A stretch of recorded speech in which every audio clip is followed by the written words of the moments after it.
നമസ്കാരം. കുറച്ചു മാസങ്ങളായി വിമാനയാത്രകൾ പലതും ഭയപ്പെടുത്തുന്ന ഒന്നായി മാറുകയാണ്. ഈ വർഷം തുടക്കം മുതൽ നടന്ന മേജർ ഏവിയേഷൻ ദുരന്തങ്ങൾ തന്നെയാണ് അതിന് കാരണം. ഇപ്പോഴിതാ വലിയൊരു ദുരന്തത്തിൽ നിന്നും പാകിസ്ഥാൻ ഇന്റർനാഷണൽ എയർലൈൻസ് രക്ഷപ്പെട്ടിരിക്കുകയാണ്. ലാഹോർ റൺവേ ലക്ഷ്യമാക്കി താഴ്ന്നു പറന്ന വിമാനം പിന്നാലെ ലാൻഡിംഗ് ഗിയർ എല്ലാം ഓണാക്കി ചെക്കിംഗ് ലിസ്റ്റ് എല്ലാം ചെക്ക് ചെയ്ത് ലാൻഡിംഗ് നടത്തി. തുടർന്ന് പാർക്കിങ്ങിനു ശേഷമുള്ള പരിശോധനയിലാണ് അധികൃതർ ഒന്നടങ്കം ഞെട്ടിയത്. PIA 306 ഫ്ലൈറ്റിലെ പിന്നിലെ ചക്രം കാണാനില്ല. സംഭവത്തിൽ അധികൃതർ അന്വേഷണം തുടങ്ങിയതായും അറിയിച്ചിട്ടുണ്ട്. പാകിസ്ഥാൻ ഇന്റർനാഷണൽ എയർലൈൻസിന്റെ വിമാനമാണ് പിൻവശത്തെ ഒരു ചക്രമില്ലാതെ പറന്നിറങ്ങിയത്. പക്ഷേ വിമാനത്തിനോ യാത്രക്കാർക്കോ യാതൊരു പരിക്കുമേറ്റിട്ടില്ല. PK 306 വിമാനത്തിന്റെ പിൻചക്രങ്ങളിൽ ഒന്നാണ് അപ്രത്യക്ഷമായത്. കറാച്ചിയിൽ നിന്ന് ലാഹോറിലേക്ക് പുറപ്പെട്ടതായിരുന്നു വിമാനം. സംഭവത്തിൽ അന്വേഷണം ആരംഭിച്ചിട്ടുണ്ടെന്ന് അധികൃതർ അറിയിച്ചു. കറാച്ചിയിൽ നിന്ന് യാത്ര ആരംഭിച്ച സമയത്ത് വിമാനത്തിന് എല്ലാ ചക്രങ്ങളും ഉണ്ടായിരുന്നോ എന്നതിനെക്കുറിച്ചും യാത്രക്കിടെ നഷ്ടപ്പെട്ടോ എന്നതിനെക്കുറിച്ചും വിശദാന്വേഷണം നടത്തുമെന്നും അധികൃതർ വ്യക്തമാക്കി. കറാച്ചി വിമാനത്താവളത്തിൽ നിന്ന് ചക്രത്തിന്റെ അംശങ്ങൾ കണ്ടെത്തിയതായും വിവരങ്ങൾ ഉണ്ട്.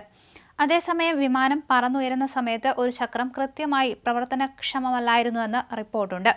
ഷെഡ്യൂൾ അനുസരിച്ച് വിമാനം യാതൊരു സാങ്കേതിക പ്രശ്നവുമില്ലാതെയാണ് ലാൻഡ് ചെയ്തതെന്ന് പറയുന്നു. പിൻഭാഗത്തുള്ള 6 ചക്രങ്ങളിൽ ഒന്നാണ് കാണാതായത്. ചക്രം മോഷ്ടിക്കപ്പെട്ടതാണോ എന്നും അന്വേഷണം നടത്തുമെന്നും പാകിസ്ഥാൻ എയർലൈൻസിന്റെ വക്താവ് കൂട്ടിച്ചേർത്തു. പാകിസ്ഥാൻ എക്സ്പ്രസ് ട്രിബ്യൂൺ റിപ്പോർട്ട് ചെയ്ത വിമാനം കറാച്ചിയിൽ നിന്ന് പുറപ്പെട്ടപ്പോൾ ചക്രം കേടുകൂടാതെ ഉണ്ടായിരുന്നു എന്നതാണ്. വിമാനം സാധാരണ നിലയിൽ ലാൻഡ് ചെയ്തു. പിന്നീടാണ് ചക്രം കാണാനില്ല എന്നത് ശ്രദ്ധയിൽപ്പെടുന്നത്. സംഭവം നടന്ന് 15 മണിക്കൂർ കഴിഞ്ഞിട്ടും ചക്രത്തിന് എന്ത് സംഭവിച്ചുവെന്ന് ഇതുവരെ വ്യക്തമായിട്ടില്ല. അതുപോലെ കറാച്ചി വിമാനത്താവളത്തിന്റെ റൺവേയിൽ എന്തോ ഒരു വസ്തു ഇടിച്ചാവാം പിൻചക്രം അപ്രത്യക്ഷമായതെന്നാണ് സിവിൽ ഏവിയേഷൻ അതോറിറ്റിയുടെ പ്രാഥമിക അന്വേഷണത്തിലെ കണ്ടെത്തൽ. യാത്രക്കാർക്ക് ഒരു അപകടവും സംഭവിച്ചിട്ടില്ലെന്നും എല്ലാവരും സുരക്ഷിതരാണെന്നും വിമാന കമ്പനി വ്യക്തമാക്കുകയും ചെയ്തു. അതേസമയം ഞെട്ടിപ്പിക്കുന്ന സംഭവം തന്നെയാണ് ഇപ്പോൾ നടന്നിരിക്കുന്നത്. ഒരു ചക്രമില്ലാതെയാണോ ഇത്രയും നേരം വിമാനം പറന്നത് എന്നതടക്കം യാത്രക്കാർക്കിടയിൽ വലിയ ആശങ്കകൾക്ക് വഴിവെച്ചിട്ടുണ്ട്. അപകടമൊന്നും സംഭവിച്ചില്ലെങ്കിലും ഇതിനെക്കുറിച്ച് വ്യക്തമായ ഒരു തെളിവും ഇപ്പോൾ ലഭിച്ചിട്ടില്ല. സംഭവത്തിൽ അന്വേഷണം നടത്തി വരുന്നുണ്ട്.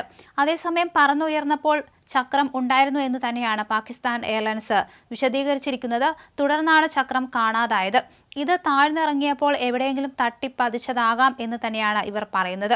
അതേസമയം ഇതിൽ കൂടുതൽ വിശദീകരണം ഒന്നും ഇതുവരെ അവർ നൽകിയിട്ടില്ല.